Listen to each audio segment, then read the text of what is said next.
एकजुटीची ज्योत पेटून स्वप्न उद्याची पाहू चल।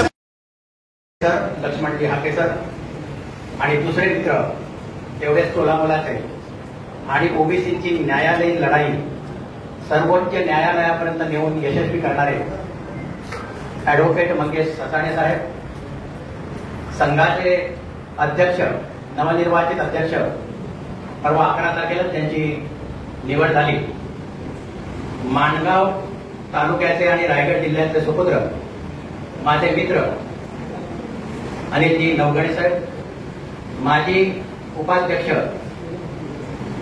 दासटे साहेब, माझे सहकारी आणि ओबीसी चळवळ ही बरोबर घेऊन जाण्याच्या दृष्टीनं सदैव मी त्यांच्या साथीला असतो ते माझ्या साथीला असतात असे साथ देणारे सुविद्य केडी तांडेल साहेब, दीपकजी म्हात्रे साहेब, या ठिकाणी आमचे मित्र मल्लिकार्जुन पुजारे साहेब आलेले आहेत, संघाचे उपाध्यक्ष उदयजी गड्डे साहेब, सरचिटणीस प्रमोदजी खेराडे साहेब, त्यानंतर उमासरे साहेब, पुण्याहून आलेले मनोहर जोशी साहेब, सुवर्णताई पाटील, सरचिटणीस माजी मधुकर तोरसकर साहेब, उपाध्यक्ष माजी उपाध्यक्ष मानले साहेब, मौले साहेब, चव्हाण साहेब, प्रफुल्ल खानविलकर साहेब आणि नव्यानं ज्यांची नियुक्ती झाली ते सरचिटणीस कुलकर्णी साहेब। मी जरा थोडी नावं मागे पुढे होत आहेत, मला क्षमा करा। माझे मित्र ज्यांचं माझ्यावर तुमच्यापेक्षाही थोडंसं कणभर का असेना जास्त प्रेम आहे ते संघाचे माजी सरचिटणीस डावळे साहेब आणि त्यांचं नाव पहिल्यांदा घेतलं पाहिजे होतं या कार्यक्रमाचे अध्यक्ष माधवजी कांबळे साहेब।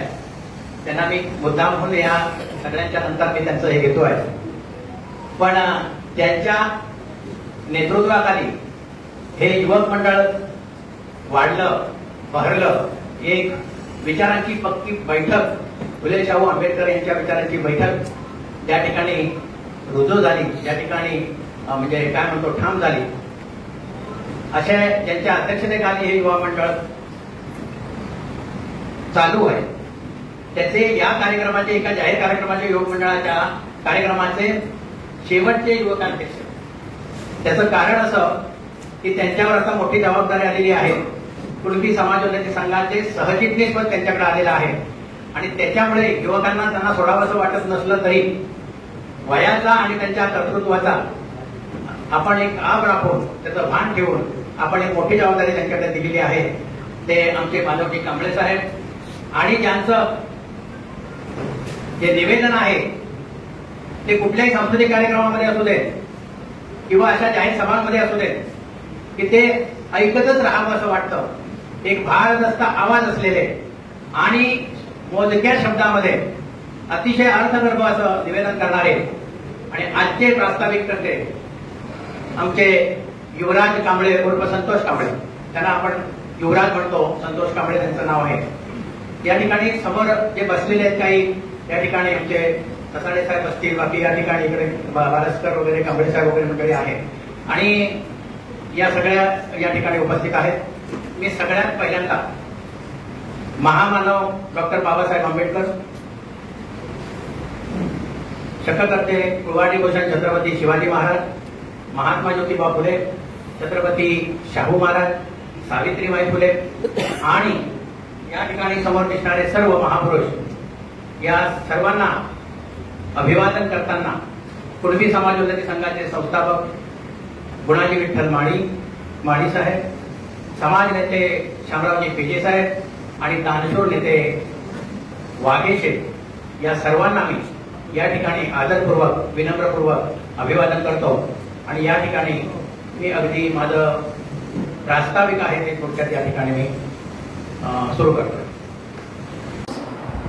ज्यावेळी या देशाचा पंतप्रधान ॲडव्होकेट मंगेशजी ससाणे साहेब यांच्यासोबत आपण या ठिकाणी सन्मान करत आहोत। मी अध्यक्ष माधव कांबळे यांच्याकडे आपण याचा सन्मान करावा। मित्रांनो, तुमच्या आमच्या सगळ्या हक्काधिकारांसाठी जे व्यक्ती अवरत्न झगडत आहेत, लढत आहेत, त्यांच्याकडे मी तुम्हाला भविष्यात उभं राहायचं आहे, त्यांना बळ द्यायचं आहे असे ॲडव्होकेट मंगेशजी ससाणे साहेब।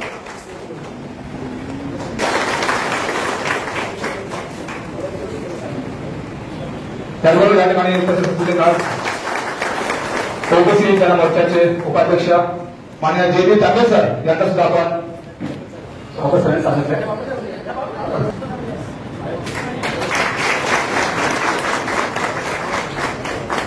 त्याचबरोबर ओबीसी जन मोर्चाचे उपाध्यक्ष मान्य जे तांबे सर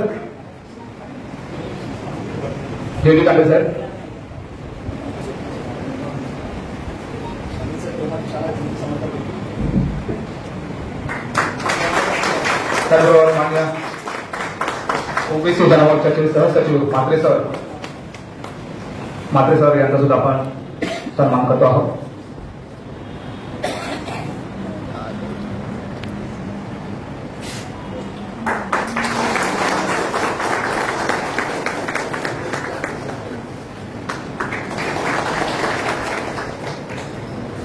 त्याचबरोबर कुणबी समाज संघाचे माजी सरचिटणीस ओबीसी जन मोर्चाचे सहसचिव मान्य अरविंद लाभे सर यांचा सुद्धा आपण सन्मान करतो आहोत.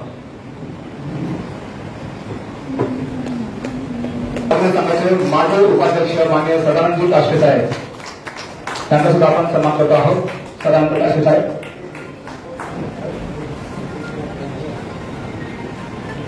संघाची अहोरात्र सेवा करणारे. त्याचबरोबर मल्लिकार्जुन पुजारी सर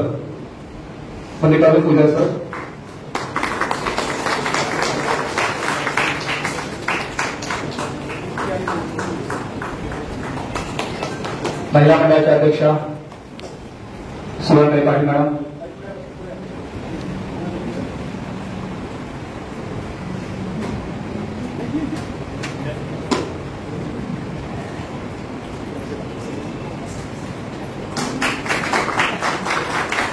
त्याचबरोबर संघाचे माजी सरचिटणीस मधुकरजी चोरकर साहेब,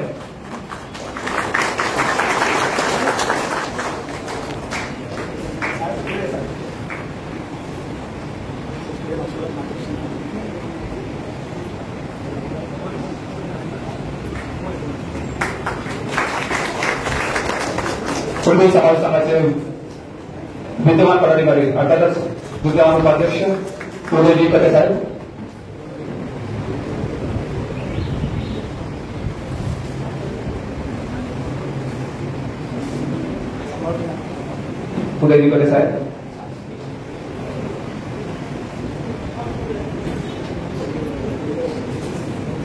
विद्यमान सहसचिव रवींद्र कोटकर साहेब,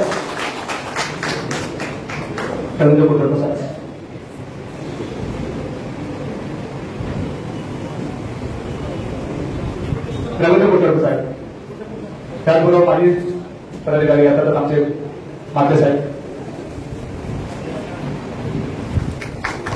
साहेब, गणेशजी मोरे साहेब, भास्कर चव्हाण सर,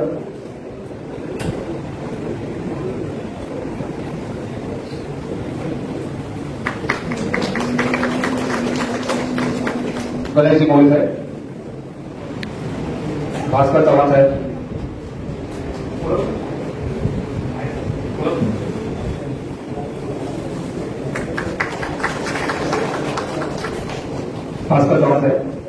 सन्मान करायचा आहे. तुमच्या सगळ्यांचा एक धार्मिक नेतृत्व आहे. आपल्याच माणसांचा सन्मान करायचा नसतो असं तरी म्हटलं तरी सुद्धा ती सगळ्यांची इच्छा आहे आणि सगळ्यांना सांगायला आवडेल की येणाऱ्या 5 वर्षासाठी कुणबी समाजाचे हे सहसचिव आहेत. भविष्यात अजून कुणबी समाजाचं त्याचबरोबर ओबीसीचं काम गतिमान होईल याची आम्हाला खात्री आहे. धन्यवाद सर. एक दरबंदी असलेला समाज तुमचं आमचं अस्तित्व नेस्तनाबूत करण्याच्या वाटेवर आहे आणि तो त्यामध्ये तेवढ्याच पद्धतीने यशस्वी होतो आहे. या ठिकाणी कुणबी समाज संघाचे विद्यमान अध्यक्ष मान्य अनिलजी नवगाडे सर यांचं आगमन झालेलं आहे. मी सरांना या विचारांच्यावर आमंत्रित करतो.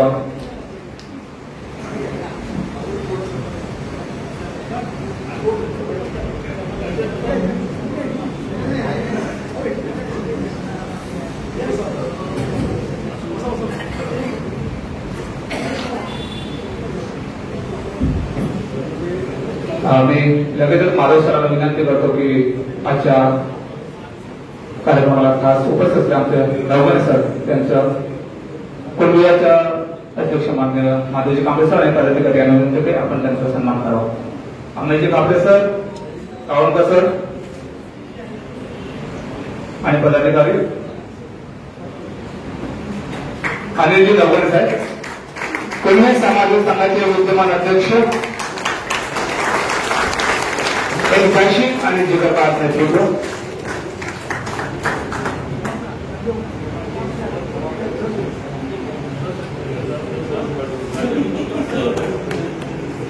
कुणबी समाज संघाचे सहसचिव संजयजी उमासरे सर यांचं सुद्धा या ठिकाणी आगमन झालं आहे.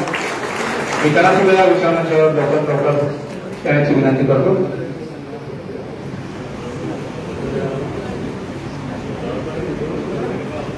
संजयजी उमासरे सर.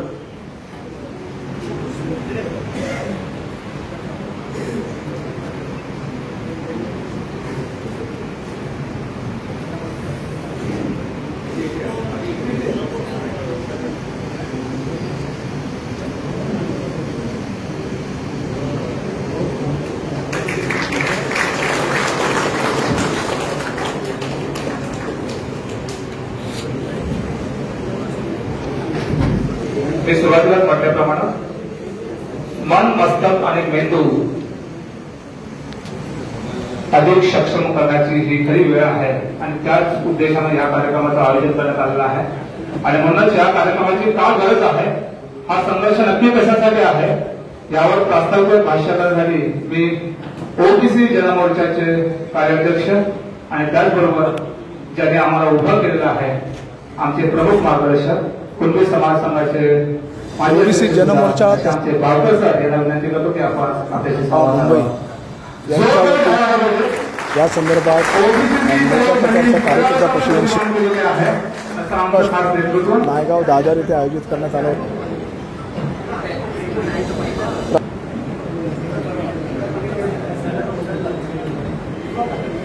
तर त्याचप्रमाणे युवा नेतृत्व मार्गदर्शन केलं.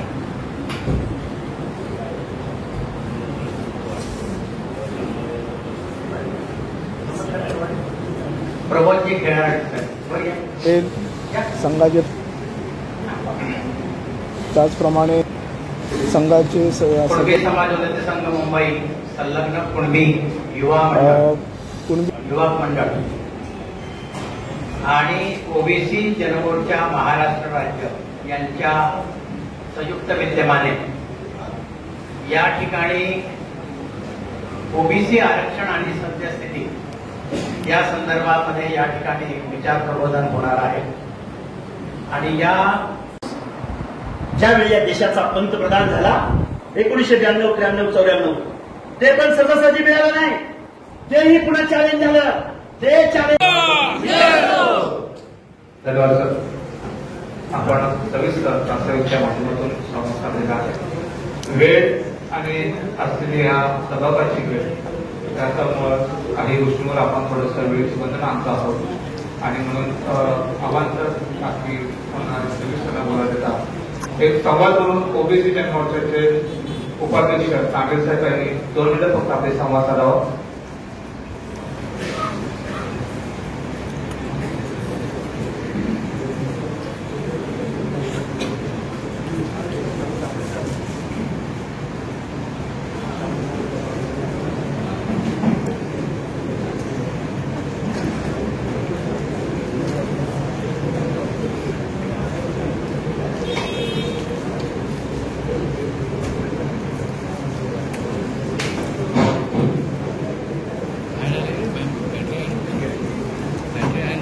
हो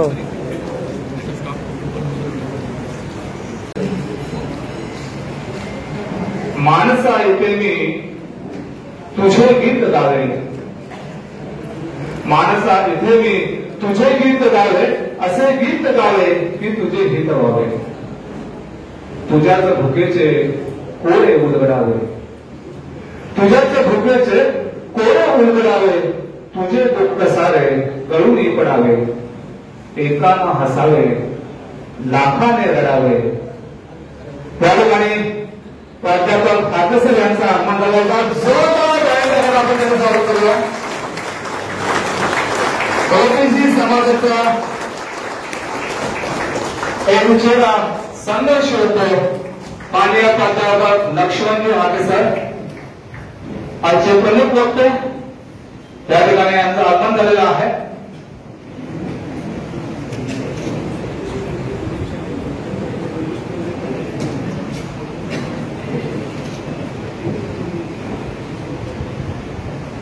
मी सरांना मंचावर येण्याची विनंती करतो आहे. जोरात काय होत नाही का?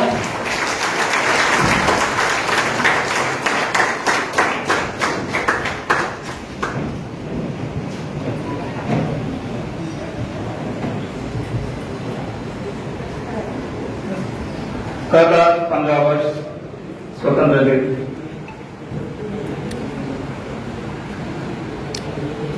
आणि या स्वतंत्र दिनाच्या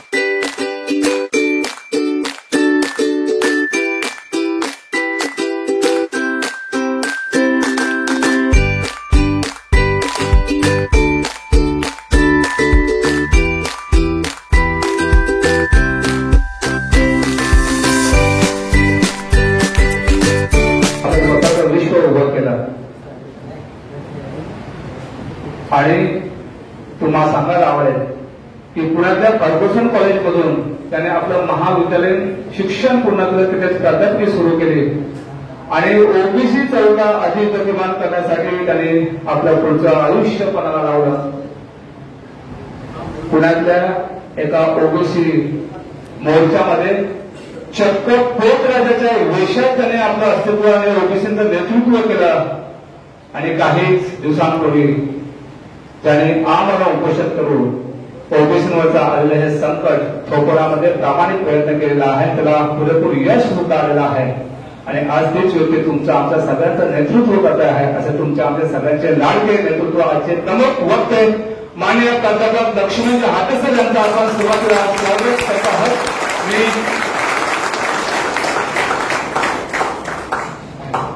आजचे अध्यक्ष कार्यक्रमाचे अध्यक्ष माननीय माधव सर यांना विनंती करतो की आपण त्यांचा पुष्पगुच्छ आणि शाल देऊन सन्मान करावा.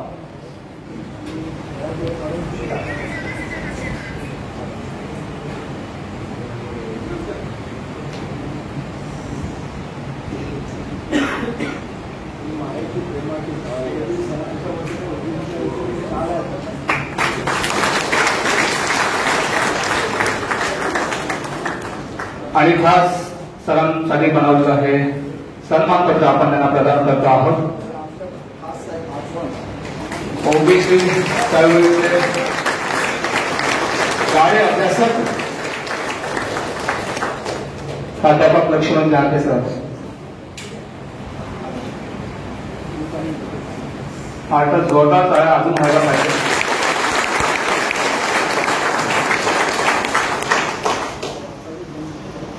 त्यानंतर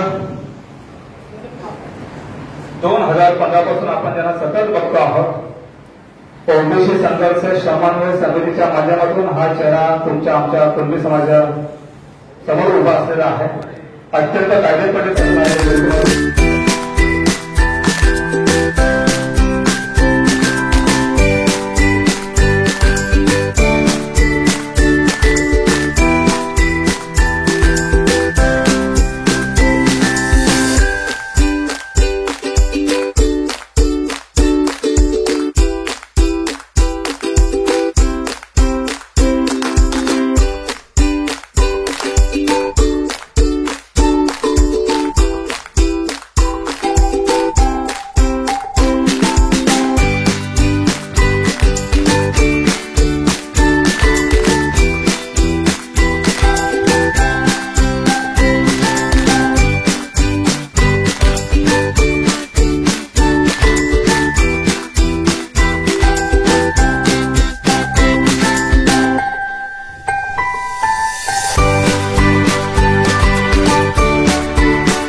म्हणजे इतर मागास वर्ग आणि या ओबीसी मध्ये कुणबी समाज येतो आणि या कुणबी समाजाविषयी गेली 8 ते 10 वर्ष खूप चर्चा होते. ही चर्चा अशानं होते की कोणीतरी म्हणतंय की आम्ही देखील कुणबी आहोत. आता कुणीतरी म्हणतात म्हणजे कोण म्हणतात आपल्याला सर्वांना माहिती आहे. मराठी म्हणतात, 96 कोटी मराठी म्हणतात की आम्ही कुणबी आहोत. परंतु या कुणब्यांचं जीवन ते जगलेले नाही आणि त्यांना कुणब्यांचं जीवन बघायचं असेल तर त्यांनी कोकणातल्या कुणबी समाजाचा अभ्यास करावा आणि त्याच्यानंतर त्यांनी म्हणावं की आम्ही कुणबी आहोत. सर्व सत्ता, अधिकार, संपत्ती, प्रतिष्ठा ज्यांच्या वाट्याला आलेले आहे असे मराठा समाजाचे लोक म्हणतात की आम्ही कुणबी आहोत. या कुणबी समाजाची अवस्था, कोकणातल्या कुणबी समाजाची अवस्था ही तुम्हा आम्हाला सगळ्यांना माहिती आहे. अलीकडच्या पिढीला थोडी कमी माहीत असेल, परंतु ज्यांचा जन्म गावाला झालेला आहे, ज्यांनी गावची शेती केलेली आहे, खंडानं शेती केलेली आहे, कुळ म्हणून शेती केलेली आहे, पोताची गुलामगिरी आणि भेट भिकारी ज्यांनी सहन केलेली आहे, असे या ठिकाणी काही ज्येष्ठ मंडळी आहेत आणि त्यांच्यापैकी मी देखील एक आहे की कसेल त्याची जमीन 1956 ला झाल्यानंतर माझा जन्म झाला असला तरी जो खोतांचा पगडा होता तो आजचा गायक कोकणातल्या कुणब्यांवरून कमी झालेला नाही. हा कोकणातला कुणबी म्हणजे विशेष करून तिलोरी कुणबी.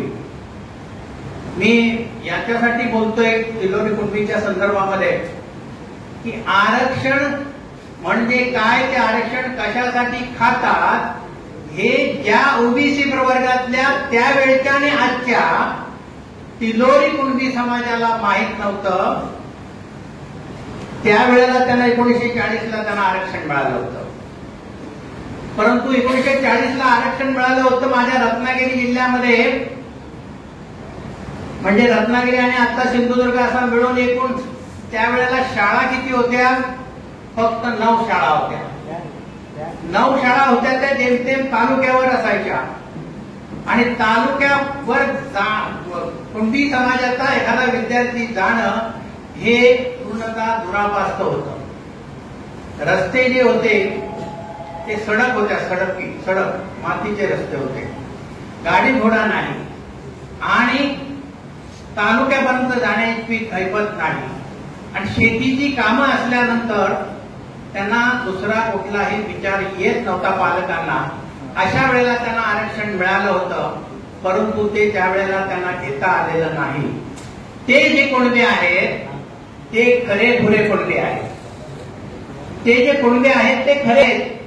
आज कुणब्यांच्या नावानं दाखले घेऊन अधिकारी होणारे, स्थानिक स्वराज्य संस्थांमध्ये पदं मिळवणारे हे जे लोक आहेत ते आजही तुमच्या घशातला घास हिसकावून घेत आहेत. मी कुणबी समाजाविषयी ज्या वेळेला बोलतो त्यावेळेला या कुणबी समाजाला एक आदिवासी सदृश्य अशी पार्श्वभूमी आहे. ख्रिश्चन बनवलं गेलं. असे 90% ख्रिश्चन त्या ठिकाणी कुणबी समाजातले 90% आहेत आणि ज्यांना ख्रिश्चन धर्म घ्यायचा नसेल त्यांनी इथून निघून जायचं. त्यापैकी काही जण हे पळून वरती आले, कोकणामध्ये आले, तिकडे कर्नाटकमध्ये कारवार, बेळगाव या बाजूला गेले, कुळवाडी म्हणून त्यांना म्हणतात. आपल्याकडे पण आले ते कुळवाडीत आहेत आणि हे वरती आल्यानंतर सिंधुदुर्ग, रत्नागिरी आणि रायगडच्या दक्षिण भागापर्यंत या ठिकाणी आले, वसले. हे कुणबी जे आहेत त्यांनी या कोकणामधला जो दुर्गम भाग आहे, खडकाळ भाग आहे, डोंगराळ भाग आहे. या डोंगराळ भागाला त्यांची सपाटी करून त्या ठिकाणी शेती करायला सुरुवात केली आणि ही सुरुवात करताना त्यांच्या मान्यवर मानगोटीवर जो खोत बसलेला होता त्यानं तिकडचं संकट त्यांच्यावरचं जे होतं ते संपलं जरी असलं, गोव्याकडून इकडं आले पळवून, तरी देखील इथं खोत जो होता तो महात्मा ज्योतिबा फुलेंच्या भाषेमध्ये बोलायचं तर तो छोटा सुलतान होता. आणि सुलतान या शब्दाचा आणि सुलतान या व्यक्तीचा अन्यायाशी छळाशी जास्त संबंध येतो. आणि अशा प्रकारे हा खोत आहे. जमीनदारी सिस्टीम मध्ये प्रशासन ज्या ठिकाणी पोहोचू शकत नव्हतं त्या ठिकाणी ब्राह्मण, मराठा, सिकेपी अशा प्रकारच्या जातीतले लोक जे होते, थोडेफार शिकलेले होते, दुसरी चौथी शिकलेले होते, अशा लोकांकडे त्यांनी खोती दिली आणि त्यांच्याकडून त्यांनी कुळांना राबून घेण्याचं काम केलं आणि त्यांच्याकडून जो खंड घ्यायचा तो किंवा पंचाचं कापड त्याच्यामधून घालून यायचे आणि पनवेलच्या जवळपास आल्यानंतर मग ते लेंगा घालायचे आणि नंतर मग शहरात प्रवेश करायचे. त्याचं कारण असं होतं की आमच्या कुणबी समाजाला तिथं हीनतेची वागणूक दिली जात होती. आपल्या पंक्तीला कधी मराठ्याने बसवलेलं नाही ब्राह्मणाने बसवलं, नाही सिकेपीनं बसवलं, केवळ त्यांना राबवून घ्यायचं. आता ही जे शेती करणारे जे लोक आहेत त्याच्यामध्ये असं आहे की हे तिथं कुणबी एक तर अल्पभूधारक शेतकरी, स्वतः त्यांना पिझंट म्हणतात, म्हणजे प्रत्यक्ष शेतामध्ये कसणारे लोक जे आहेत, हे कसणारे लोक ते कुणबी. आता अलीकडे सगळेच कुणबी म्हणायला लागलेत. मोठे जमीनदार 100-100, 200-200 एकर जमीन असणारे देखील कुणबी म्हणतात. तसं पाहायला गेलं तर आमचा सुतार बांधव असेल, लोहार बांधव असेल, सोनार बांधव असेल, जो शेती करतो तो कुणबीच आहे. आणि आता अलीकडच्या निजामशाहीच्या दप्तरामध्ये जी नोंद मिळाली त्याच्यामध्ये कुणबी हा उल्लेख मिळाला, तो जात म्हणून नाही तर तो व्यवसाय म्हणून जो कुणबी उल्लेख मिळाला. त्याच्या आधारे 57 लाख नोंदी महाराष्ट्रामधल्या शोधल्या गेल्या आणि त्यांना कुणबी बनवून आमच्या तंबूमध्ये जसा उंट शिरतो आणि उंट शिरल्यानंतर तंबू छोटासा असतो तो कसा उद्ध्वस्त केला जातो त्याच्यासाठी 57 लाख नोंदी शोधल्या गेल्या. सगळेसोयरींची अधिसूचना काढण्यात आली आणि त्याच्यामधून सर्व मराठा समाज, प्रतिष्ठित समाज ज्यांनी अगोदरच बोगस कुणबींचे आणि म्हणजेच ओबीसीचे दाखले घेतलेले आहेत त्यांना कुणबी बनवून आमच्या जागा बळकावण्यासाठी ज्यांनी पुढे केलेलं आहे. जे तुम्हाला मी या ठिकाणी 1800 तुम्हाला एक आकडेवारी सांगतो. 1879 मधली ही 1879 मधली रत्नागिरीमध्ये सोल्जर्स आणि पेन्शनर्सची आकडेवारी त्याच्यामध्ये दिलेली आहे. तर त्याच्यामध्ये एकूण 819 सोल्जर्स आणि पेन्शनर्स पैकी 472 मराठे होते.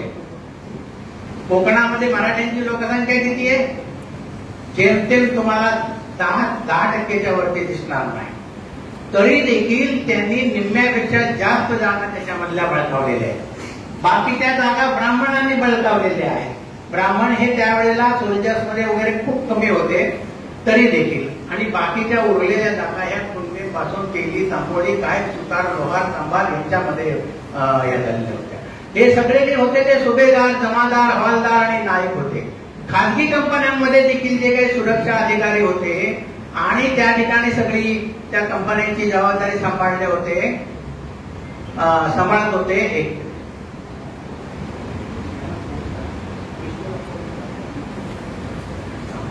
त्याच्यामध्ये देखील तुम्हाला सांगतो की 7009 पैकी 7009 अधिकाऱ्यांपैकी 4045 मराठा. हे निव्वळ रत्नागिरी सिंधुदुर्ग मधले मी सांगतोय.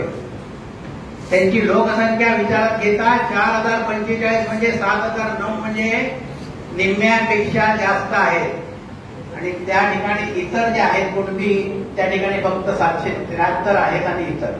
हे सांगण्याचा उद्देश असा आहे की जे स्वतःला गरीब म्हणवतात, जे स्वतःला सामाजिक दृष्ट्या मागास समजतात, ते कोकणातल्या कुणब्यांवर आणि इतर जो बहुजन समाज आहे, जो ओबीसी समाज आहे, एससी एसटी समाज आहे, त्यांच्यावर त्या ठिकाणी प्रभुत्व गाजवून होते. त्यांनी केवळ रत्नागिरीमध्ये नव्हे, केवळ कोकणात नव्हे, तर आजचा गायक त्यांची 50% पेक्षा भागीदारी, त्यांची 12 ते 13% लोकसंख्या आहे, त्यांची भागीदारी आज सत्तेमध्ये 160 पेक्षा जास्त आमदार आहेत, मंत्री आहेत, मुख्यमंत्री त्यांच्या हातवर झालेले आहेत. हे सगळं मी रिपीट करत नाही, तुम्ही सगळं वाचलेलं आहे. सूत गिरण्यापासून साखर कारखाने, दूध सोसायट्या सगळ्यामध्ये तेच आहेत. जिल्हा परिषद, पंचायत समिती, महानगरपालिका यांच्यामध्ये देखील त्यांची वर्णी लागते. हे राजकीय दृष्ट्या त्यांच्या जागा आहेत. प्रशासनामध्ये देखील जी आकडेवारी आहे ती गायकवाड आयोगानं स्पष्ट केलेली आहे. ते या ठिकाणी हाकेसर आणखीन आमचे ससाणे साहेब या ठिकाणी स्पष्ट करतील तुम्हाला. तर अजूनही ज्यांचं या ठिकाणी तुमच्या आमच्यावर प्रभुत्व आहे, तुमच्या आमच्या लोकांना मुठीत ठेवण्याची जी प्रवृत्ती आहे ती अजूनही चालू आहे. आणि आज कुठे तुम्हाला कुठे थोडी बहुत संधी मिळते, ती संधी मिळाल्यानं तुम्हाला एखादं अधिकारी पद मिळालं, एखादं राजकीय दृष्ट्या जिल्हा परिषदेचं अध्यक्षपद मिळालं, तर त्यांना त्याचा राग येतो. कोकणामध्ये